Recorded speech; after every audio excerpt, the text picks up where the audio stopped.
Hello students, welcome to Prep IAS. मेरा नाम है Mayuri Bhagwani and today we will be looking into the current affairs of 18th June. So देखते हैं topics क्या क्या हैं. सबसे पहले GS1 में वी हैव वर्ल्ड हिस्ट्री से टॉपिक जूनटीन्थ डे. तो ये जूनटीन्थ डे क्या है और इसे यूएस गवर्नमेंट फेडरल हॉलीडे क्यों बनाना चाह रही है इसके बारे में समझेंगे. देन डेमोग्राफी से we have birth and death registrations. Birth and death registrations बढ़ने लगे हैं, अब एक्चुअल रिपोर्ट्स में आने लगे हैं, तो ये क्या है, इसके फिगर्स क्या हैं, इसके बारे में देखेंगे. देन GS2 से गवर्नमेंट पॉलिसीज से हमारे पास है cable TV network amendment rules. Then education से एक्सेसिंग क्लास 12th 30-30-40 फॉर्मूला. तो ये 30-30-40 फॉर्मूला क्या है जिसके बेसिस पे 12th क्लास के स्टूडेंट्स की मार्किंग की जाएगी, इसको समझेंगे. GS3 में से इकोनॉमी में we have federal signals and Indian market. तो यूएस के जो बैंक है, यूएस का जो सेंट्रल बैंक है, उसके इंटरेस्ट रेट्स किस तरह से इंडियन मार्केट को अफेक्ट करेंगे ये समझेंगे. $600 billion forex might not be enough. तो पहली बार रिकॉर्ड $600 बिलियन हमारे फॉरेक्स रिजर्व में हैं, लेकिन फिर भी हो सकता है कि ये इनफ ना हो. ऐसा क्यों, इसको देखेंगे. एनवायरमेंट में Deepor Beel and then science and tech में हम एक एडिटोरियल डिस्कस करेंगे जिसमें हम देखेंगे कि किस तरह से disruptive technologies health care sector में हमारी हेल्प कर सकती हैं. और इसके बाद GS4 में will see a case study of Neha Goyal. तो शुरू करते हैं पहले आर्टिकल के साथ जो है जूनटीन्थ डे. ठीक है, तो जूनटीन्थ क्या है, ये जूनटीन्थ दिखाता है, सिग्निफाई करता है 19th जून को. ओके, ये 19th जून बहुत इंपॉर्टेंट है यूएस के लिए क्योंकि ये दिन जो है ये सिग्निफाई करता है एंड ऑफ स्लेवरी को. ठीक है, तो यहाँ पे एंड ऑफ स्लेवरी यहाँ पे सिग्निफाई करता है ये 19th जून, जिसे जूनटीन्थ डे के फॉर्म में सेलिब्रेट किया जाता है यूएस में. और बातचीत ऐसी चल रही है कि इसको फेडरल हॉलीडे बनाया जाए. तो इसको फ्रीडम डे या इमेंसिपेशन डे भी कहा जाता है. ऐसा इसीलिए क्योंकि इस दिन ऐसा माना जाता है कि इस दिन से ही जो स्लेवरी की एंड था वो शुरू हुआ था. और ये स्टार्ट हुआ था टेक्सास से. टेक्सास में जो यूनियन आर्मी जनरल थे उन्होंने ये अनाउंस किया कि आज से यानी कि जून 1865 से जितने भी स्लेव्स हैं टेक्सास में वो अब फ्री हैं. और इसके बाद अब्राहम लिंकन ने भी यहाँ पे इमेंसिपेशन प्रोक्लेमेशन लाए थे, ये 1865 का. तो ये सब कुछ यहाँ पे इंपॉर्टेंट है. आपसे यूपीएससी में पूछा जा सकता है कि जूनटीन्थ डे क्या है और ये किस संदर्भ में मनाया जाता है यूएस में. ओके, तो इतना आपको पता होना चाहिए. इससे रिलेटेड क्वेश्चन देखते हैं. Mark the correct statement about Juneteenth. It is also known as Emancipation Day. सही है, ठीक है, इमेंसिपेशन डे, फ्रीडम डे, ये सब कुछ कहा जाता है इसको. It commemorates Union Army General announcing federal order in Texas on June 1865, proclaiming that all slaves in Texas were free. तो ये बताता है कि यूनियन आर्मी जनरल जो थे उन्होंने अनाउंस किया था 19 जून 1865 को कि जितने भी स्लेव्स हैं टेक्सास में वो सब फ्री हैं. ये सही है, दोनों स्टेटमेंट सही है यहाँ पे. All of the above would be the correct option. Then आगे बढ़ते हैं. देखो, बर्थ एंड डेथ रजिस्ट्रेशन जो हैं वो अब बढ़ने लगे हैं. 2019 की रिपोर्ट बताती है. इस रिपोर्ट का नाम क्या है, इस रिपोर्ट का नाम है vital statistics of India based on civil registration system. तो सिविल रजिस्ट्रेशन सिस्टम के ऊपर ये वाइटल स्टैटिस्टिक्स बेस्ड हैं और ये बताते हैं कि जो बर्थ रजिस्ट्रेशन हुए हैं इस बार उनके हिसाब से 92.7% बर्थ इंक्रीज हुए हैं, बर्थ रजिस्ट्रेशन. और यहाँ पे जो डेथ रजिस्ट्रेशन है वो भी 92% हुए हैं. तो पहले क्या होता था, ये फिगर 80s में हुआ करता था. अगर 100 लोगों की डेथ हो रही है तो सिर्फ 80s जो 82 का रजिस्ट्रेशन किया जाता था, डेथ रजिस्ट्रेशन. इस बार ये रजिस्ट्रेशन पाया गया है कि 92% रजिस्ट्रेशन हुआ है. इन सब के अलावा यहाँ पे बात की गई है इंस्टीट्यूशनल बर्थ्स की. ठीक है, इंस्टीट्यूशनल बर्थ्स का मतलब है जो प्रॉपर बर्थ जो होते हैं हॉस्पिटल्स में, हेल्थ केयर सिस्टम के अंदर, जो घर पे बर्थ्स नहीं होते हैं, जो इंस्टीट्यूशनल बर्थ्स हैं वो भी बड़े हैं. और वो कितने हैं इस बार, 81%. तो अगर 100 बर्थ्स हो रहे हैं तो उसमें से 81% बर्थ्स जो हैं वो इंस्टीट्यूशनल बर्थ्स हैं. इन सब के अलावा सेक्स रेशो की भी बात की गई है. सेक्स रेशो में अच्छा सेक्स रेशो पाया गया है नॉर्थ ईस्ट के स्टेट्स में, जैसे कि अरुणाचल में, ठीक है, फिर नागालैंड, मिजोरम, इन सब में अच्छा सेक्स रेशो पाया गया है. और वहीं लो सेक्स रेशो की बात करें तो सबसे ऊपर आता है गुजरात. गुजरात में सबसे कम सेक्स रेशो पाया गया है. उसके बाद आसाम है, उसके बाद MP है और उसके पास जम्मू कश्मीर है. तो इस तरह से ये सेक्स रेशियोज को आप देख सकते हैं. इन सब के अलावा 100% बर्थ एंड डेथ रजिस्ट्रेशन हुआ है मिजोरम में, ठीक है, और त्रिपुरा में. तो ये जो डाटा है इसको आप अपने मेंस के आंसर्स में यूज कर सकते हो कि किस तरह से हमारी डेमोग्राफी चेंज हो रही है. और आप इस रिपोर्ट के बारे में बता सकते हो जो कि है वाइटल स्टैटिस्टिक्स. ठीक है, vital statistics of India based on civil registration system. तो ये पूरा इशू था। आगे बढ़ते हैं नेक्स्ट इशू की तरफ, cable TV network amendment rules. ठीक है, तो यहाँ पे cable TV network amendment rules आए हैं। इन अमेंडेड रूल्स को समझने से पहले हम समझते हैं एक्ट क्या बोलता है। तो cable TV network registration act है 1995 का। देखो, जिस तरह से OTT प्लेटफॉर्म पे वेब सीरीज को रेगुलेट किया जाता है, फिल्म्स को रेगुलेट किया जाता है, सेंसरशिप को रेगुलेट किया जाता है उनकी, उसी तरह से केबल टेलीविजन नेटवर्क के जितने भी प्रोग्राम्स एयर होते हैं, जितने भी सीरियल्स एयर होते हैं, उन सबको भी रेगुलेट किया जाता है। और इसको रेगुलेट किया जाता है एक प्रोग्राम कोड के द्वारा।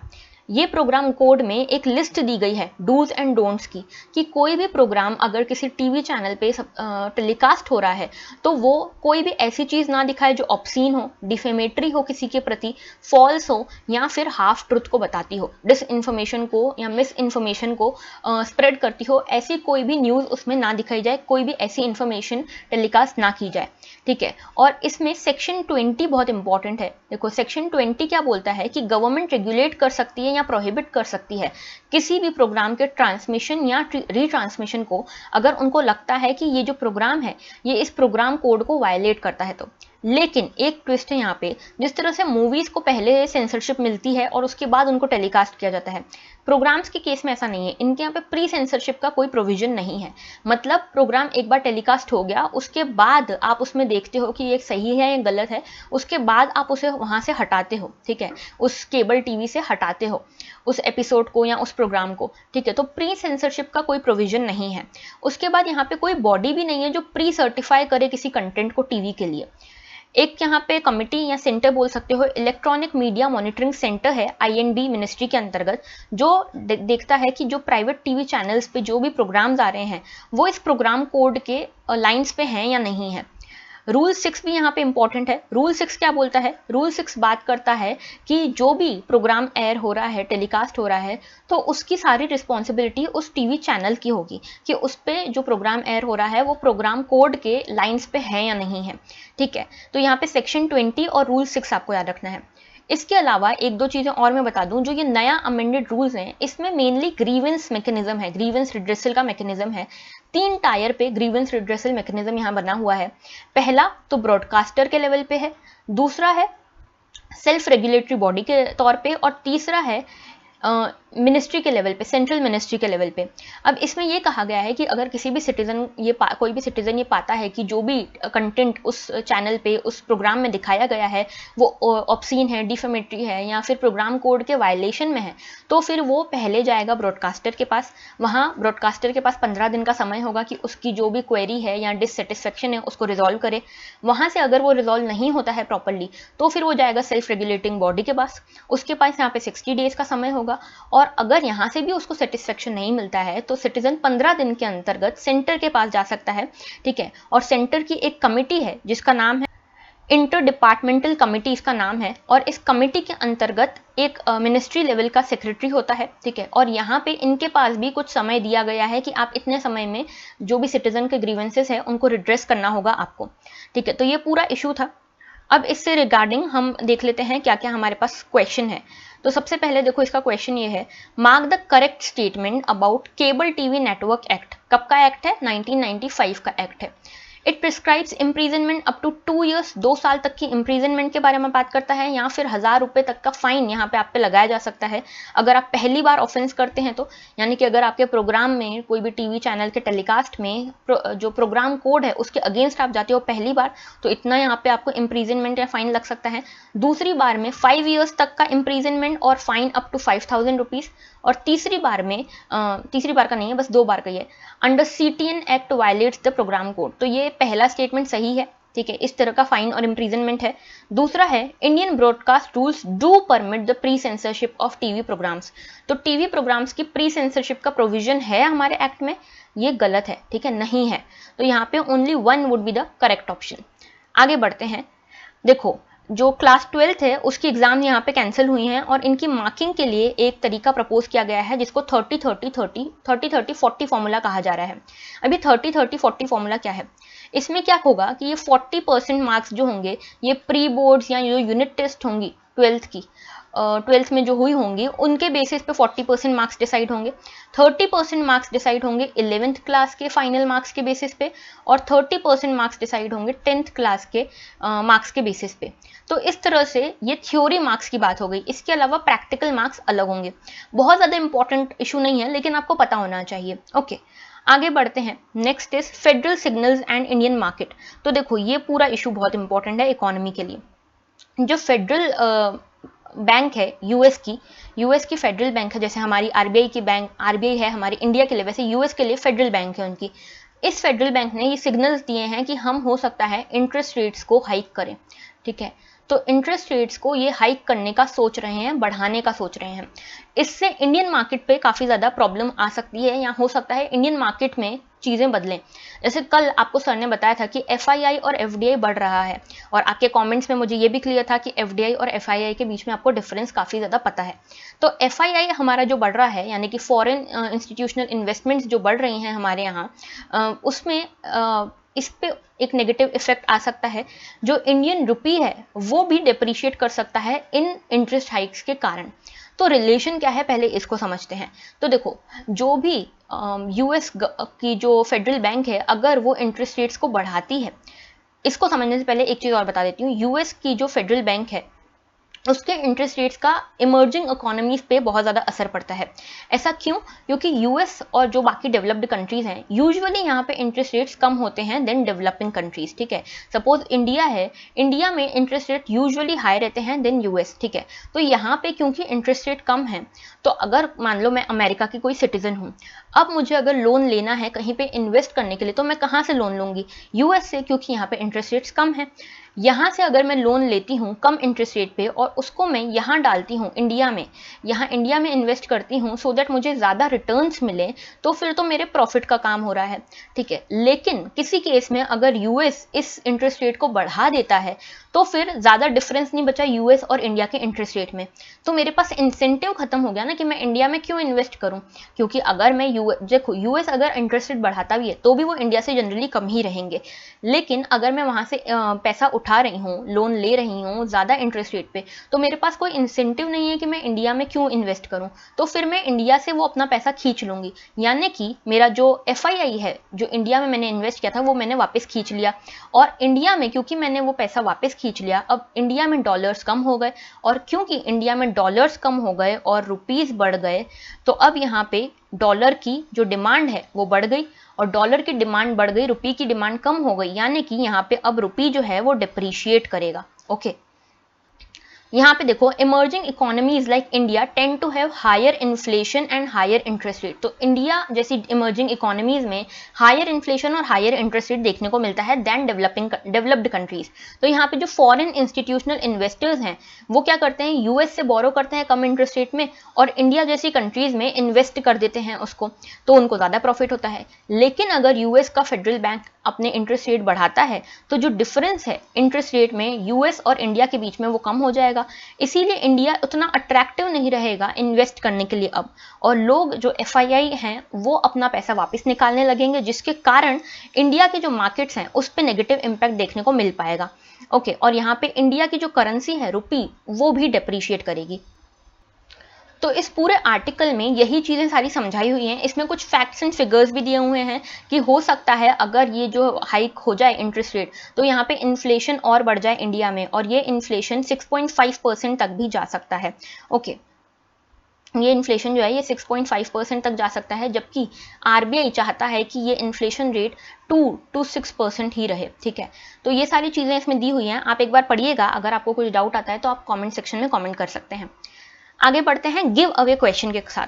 तो देखो, आज का गिव अवे क्वेश्चन में आपको एक ऑर्गेनाइजेशन का पता लगाना है। Identify the organization, it is a specialized agency of UN. पहली चीज ये है, पहली हिंट है कि ये यूएन की एक स्पेशलाइज्ड एजेंसी है। दूसरी हिंट है आपके पास, status of world climate report is published by it. तो यही organization status of world climate report को पब्लिश करती है। तीसरी हिंट है, it is one of the founder of IPCC, inter governmental panel on climate change की one of the founder है ये ऑर्गेनाइजेशन। और चौथी हिंट है कि इंडिया इस ऑर्गेनाइजेशन का मेंबर है। तो ये 4 हिंट्स के बेसिस पे आपको डिसाइड करना है और गेस करना है कि ये ऑर्गेनाइजेशन कौन सी है। सो आप अपने जो भी आंसर्स हैं वो कमेंट सेक्शन में कमेंट कीजिएगा to participate in this give away challenge. आगे बढ़ते हैं। अब ये नेक्स्ट इशू इकोनॉमी से रिलेटेड ही है और इसमें ये बताया गया है कि जो जो फॉरेक्स रिजर्व है हमारा, ठीक है, फॉरेक्स रिजर्व हमारा आरबीआई के हिसाब से $600 बिलियन का हो गया है। ये रिकॉर्ड है, ठीक है, इतना कभी नहीं हुआ, इतना पहली बार हुआ है। तो इतना फॉरेक्स रिजर्व होने के बाद भी जरूरी नहीं है कि ये इनफ हो हमारे लिए, ठीक है। तो आरबीआई ऐसा कह रही है कि $600 बिलियन का फॉरेन एक्सचेंज रिजर्व हमारे पास जो है वो जरूरी नहीं है कि हमारे लिए इनफ हो, और आरबीआई के हिसाब से सिर्फ 15 महीने का फॉरेक्स रिजर्व है ये हमारे पास, ठीक है, considering the projected imports and negative international investment position.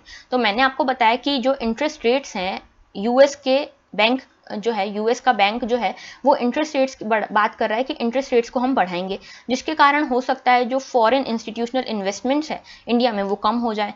Already inflation हमारे यहाँ ज़्यादा चल रहा है, ठीक है, इन्फ्लेशन हमारे यहाँ 6% से भी ज़्यादा चल रहा है। तो इन सभी को देखते हुए ये बात की जा रही है, स्टेट ऑफ इकोनॉमी रिपोर्ट में आरबीआई ने ये कहा है कि $600 बिलियन भी इनफ नहीं है, ठीक है, और हमारे लिए ये सिर्फ 15 महीने का काम करेंगे, 15 महीने तक हमको इंडिया को सस्टेन कर सकते हैं ये। जबकि बाकियों की बात करें, जैसे स्विट्जरलैंड की बात करें तो यहाँ पे 39 मंथ्स तक का फॉरेक्स रिजर्व है उनके पास, जापान के पास 22 महीने तक का फॉरेस्ट रिजर्व है, रशिया के पास 20 महीने का फॉरेस्ट रिजर्व है, ठीक है। तो इस तरह से यहाँ पे ये सारी चीजें कही हुई हैं।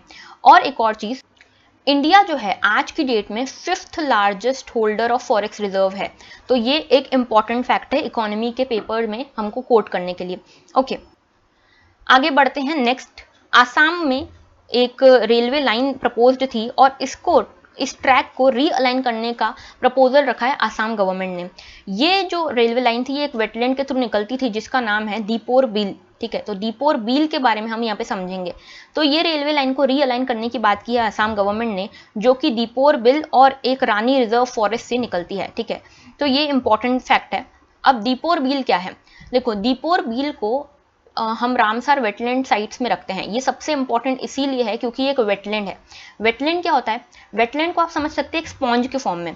क्या होता है, जब बारिश ज़्यादा होती है तो ये वेटलैंड्स उस एक्स्ट्रा पानी को सोख लेते हैं, ठीक है, एक स्पॉन्ज की तरह। और जब बारिश कम होती है, जब समर्स आती हैं, तो ये ग्राउंड वाटर रिचार्ज का काम करते हैं, ठीक है। ग्राउंड वाटर्स इधर से आप एक्सट्रैक्ट कर सकते हैं इन वेटलैंड्स से।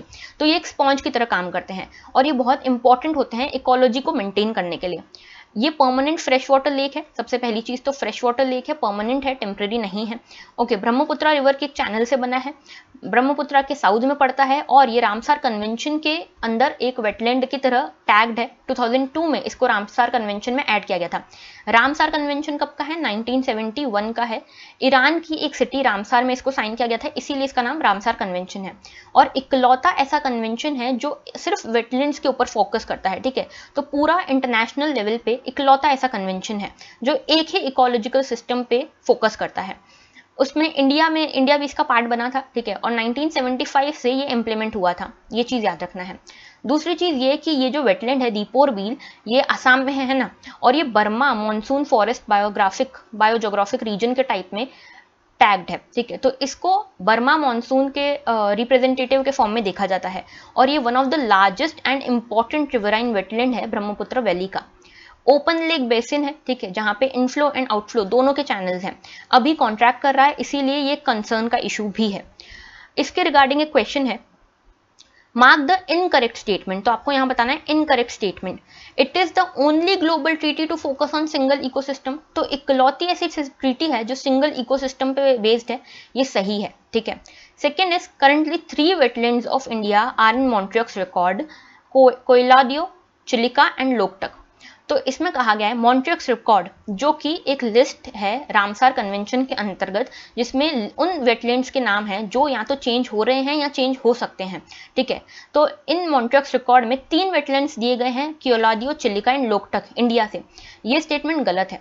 देखो, यहाँ पे 2 वेटलैंड्स की बात की गई है मॉन्ट्रियक्स रिकॉर्ड में। पहले चिलिका लेक जो था इस मॉन्ट्रियक्स रिकॉर्ड में था, लेकिन इन्होंने अच्छा परफॉर्म किया, चिलिका लेक की जो कंडीशन है वो सुधारी। अब चिलिका लेक इस मॉन्ट्रियक्स रिकॉर्ड में नहीं है, अब सिर्फ कोयलादियो एंड लोकटक इस मॉन्ट्रियक्स रिकॉर्ड में है। तो यहाँ पे सेकंड स्टेटमेंट गलत है, तो यहाँ पे इनकरेक्ट पूछा है, only 2 would be the correct option. आगे बढ़ते हैं। A place for disruptive technology in India's health sector. तो इंडिया के हेल्थ सेक्टर में हम किस तरह से साइंस टेक की डिसरप्टिव टेक्नोलॉजीज का यूज कर सकते हैं, इस रिगार्डिंग ये एडिटोरियल है। तो देखो डिसरप्टिव टेक्नोलॉजी क्या होता है, पहले मैं ये समझाती हूँ। ऐसी टेक्नोलॉजीज जो सिस्टम में बहुत बड़ा चेंज लाए, पूरा चेंज करके रख दें सिस्टम को, उनको डिसरप्टिव टेक्नोलॉजी कहते हैं। जैसे आजकल नई आ गई है ना, जैसे artificial intelligence, internet of things, big data, cloud computing, ये सब डिसरप्टिव टेक्नोलॉजीज हैं। और ये हेल्थ सेक्टर में कैसे हमको हेल्प करेंगी। तो देखो अभी कोविड चल रहा है, कोविड में हमने देखा कितने सारे फ्रंटलाइन वर्कर्स की डेथ हुई, ठीक है, कितने सारे फ्रंटलाइन वर्कर्स को अपनी लाइफ को रिस्क में एक्सपोज करना पड़ा। तो इनका नंबर पहले ही इंडिया में, फ्रंटलाइन वर्कर्स जो नर्सेज, डॉक्टर्स हैं, हेल्थ पर्सनल्स हैं, उनका नंबर पहले ही कम है, और इस कोविड के कारण इनकी रिस्क बढ़ती जा रही है और इनके नंबर्स कम होते जा रहे हैं। इसीलिए डिसरप्टिव टेक्नोलॉजीज यहाँ पे हेल्प कर सकती हैं एज एन अल्टरनेटिव, ठीक है, जहाँ ऐसे बड़े रिस्क हों वहाँ पे इन फ्रंटलाइन वर्कर्स को खुद ना जाना पड़े, इन टेक्नोलॉजीज की मदद से जो हेल्प है वो पहुंचाई जा सके। जैसे कि चाइना ने ये किया है कि रोबोट्स को यूज किया था फील्ड हॉस्पिटल्स में, ठीक है, कोविड पेशेंट्स को ट्रीट करने के लिए। उसके बाद चाइना में एक चीज और हुई थी, 5G powered temperature measurement devices का यूज किया गया था हर एंट्रेंस पे, सो दैट किसी भी फ्रंटलाइन वर्कर को खुद टेम्परेचर मेजर ना करना पड़े, उसके लिए एक डिवाइस का यूज किया गया था। इसके बाद वार्ड्स को सैनिटाइज करने के लिए रोबोट्स का यूज कर सकते हैं। कम्युनिकेबल डिसीजेस का जो इम्पैक्ट है उसको रिड्यूस करने के लिए यहाँ पे इनको यूज कर सकते हैं। ब्लॉकचेन टेक्नोलॉजी को भी यहाँ पे बहुत अच्छी तरह यूज कर सकते हैं मेडिकल डाटा की एक हिस्ट्री के लिए डाटा बनाने के लिए। मतलब ब्लॉकचेन आपको पता है एक लेजर की तरह काम करता है, ठीक है, डिसेंट्रलाइज लेजर होता है।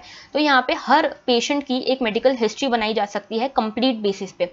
ओके, उसके बाद बिग डाटा का यहाँ पे यूज हो सकता है अर्ली डिसीज डिटेक्शन के लिए। आर्टिफिशियल इंटेलिजेंस और इंटरनेट ऑफ मेडिकल थिंग्स, इसका मतलब क्या है, इंटरनेट ऑफ मेडिकल थिंग्स का मतलब जितनी भी मेडिकल इक्विपमेंट्स हैं, प्रोसीजर्स हैं, उनका एक नेटवर्क बना लिया जाए और उसको हम यूज कर सकते हैं हेल्थ केयर इंफ्रास्ट्रक्चर को स्ट्रेंथन करने में। क्लाउड कंप्यूटिंग को यूज कर सकते हैं हम अलग अलग डॉक्टर्स और डिपार्टमेंट्स के बीच में एक नेटवर्किंग बनाने के लिए, कोलैबोरेट करने के लिए। WHO जो है वो एक यूनिवर्सल हेल्थ कवरेज की बात करता है। तो ये यूनिवर्सल हेल्थ कवरेज एक तरह से सोशल इक्वलाइजर का काम करेगा और ये हो सकता है इन डिसरप्टिव टेक्नोलॉजीज को यूज करने के बाद। ओके, और यहाँ पे कुछ चीजें भी बताई गई हैं। उससे पहले मैं एक और चीज बता दूं, यहाँ पे कम्युनिटीज के पार्टिसिपेशन की भी बात की गई है कि कम्युनिटीज को भी आगे आना चाहिए इन हेल्थ इश्यूज से डील करने के लिए। जैसे कि अफ्रीका में जब इबोला आया था तो कम्युनिटीज ने पार्टिसिपेट किया था इसको कर्ब करने के लिए। इंडोनेशिया ने भी पार्टिसिपेट किया था कम्युनिटीज ने, ठीक है, जब पोल्ट्री फार्म्स में डिसीजेज आ गए थे। तो पर इन सब पे आगे बढ़ने के लिए हमको कुछ चीज़ों की ज़रूरत है। जैसे कि हमको डिजिटल डिवाइड को कर्ब करने की ज़रूरत है, पहली चीज़। देन हमको एथिकल अप्रोप्रिएटनेस पैदा करने की ज़रूरत है यहाँ पे। यानी कि डिजिटल टेक्नोलॉजी का बहुत ज़्यादा नेगेटिव यूज़ भी होता है, जैसे प्राइवेसी के ऊपर कंसर्न्स रहते हैं और हैकिंग जैसी डिजिटल सिक्योरिटी के इश्यूज होते हैं। तो इनको पहले हमको टैकल करने की ज़रूरत है और इसके साथ साथ हमको गवर्नमेंट स्कीम्स में इस ICT को इंक्लूड करने की ज़रूरत है। टेलीमेडिसिन जैसे हम एफर्ट्स को यूज़ कर सकते हैं। Digital privacy, data privacy, operational silos और डाटा सिक्योरिटी जैसे इश्यूज यहाँ पे हमारे लिए एक चैलेंज हो सकते हैं। क्योंकि देखो ये जो डिजिटल टेक्नोलॉजी है, जो भी नई टेक्नोलॉजीज हैं, डिसरप्टिव टेक्नोलॉजीज हैं, इनको हेल्थ सेक्टर में इंक्लूड करने के लिए इन्वेस्टमेंट ज़्यादा लगेगा, ठीक है। उसके बाद एक डाटा प्राइवेसी का भी इशू है। तो इन सबको भी हमको टैकल करने के लिए पहले तैयार रहना पड़ेगा। तो ये पूरा इशू था, ठीक है। इससे रिगार्डिंग मेंस का क्वेश्चन है, how disruptive technology can help in strengthening India's health sector. तो इंडिया के हेल्थ सेक्टर में डिसरप्टिव टेक्नोलॉजीज किस तरह से हेल्प कर सकती हैं, ये क्वेश्चन है, आपको इसका आंसर लिखना है। ओके, नेक्स्ट हमारे पास आज का लास्ट इशू है इंडियन एक्सप्रेस से, toxic childhood to cycle factory to Indian hockey team in Olympics. तो देखो ये नेहा गोयल जो है, ये इस बार के इंडियन ओलंपिक्स जो है, ओलंपिक्स में इंडियन हॉकी टीम से ये पार्टिसिपेट करने जा रही हैं। तो नेहा गोयल जो है ओलंपिक्स में हॉकी टीम से पार्टिसिपेट करने जा रही हैं इंडिया की तरफ से। ये एक गुड एटीट्यूड का एग्जाम्पल है। कैसे? देखो ये जो नेहा गोयल हैं, इनका जो चाइल्डहुड था वो काफ़ी टॉक्सिक रहा है। इनकी मदर बताती हैं कि जो मदर है इनकी, वो डोमेस्टिक वर्कर थी, डोमेस्टिक हेल्पर थी एक साइकिल फैक्ट्री में। इन्होंने जब देखा कि इनका जो चाइल्डहुड है वो काफ़ी टॉक्सिक जा रहा है, नेहा गोयल का, तो इनके पास देखो उतना एप्टीट्यूड नहीं था, ठीक है, उतना नॉलेज नहीं था, एजुकेशन नहीं था regarding hockey and all, but फिर भी इनके पास एक गुड एटीट्यूड था इनकी मदर के पास, और इन्होंने क्या किया, अपनी बेटी को वहाँ से दूर करने के लिए, इस टॉक्सिक माहौल से दूर करने के लिए हरियाणा में हॉकी टीम में इनको दाखिल कराया, हॉकी फील्ड में इनको दाखिल कराया, और आज ये हॉकी का रिप्रेजेंटेशन कर रही हैं इंडिया से ओलंपिक्स में। तो this is a good example of having good attitude over aptitude. तो attitude is more important than aptitude, ये एग्जांपल ये शो करती हैं नेहा गोयल। सो देखो ये एथिक्स में आप यूज कर सकते हो इसकी स्टडी को। And that was all for today, thank you for watching.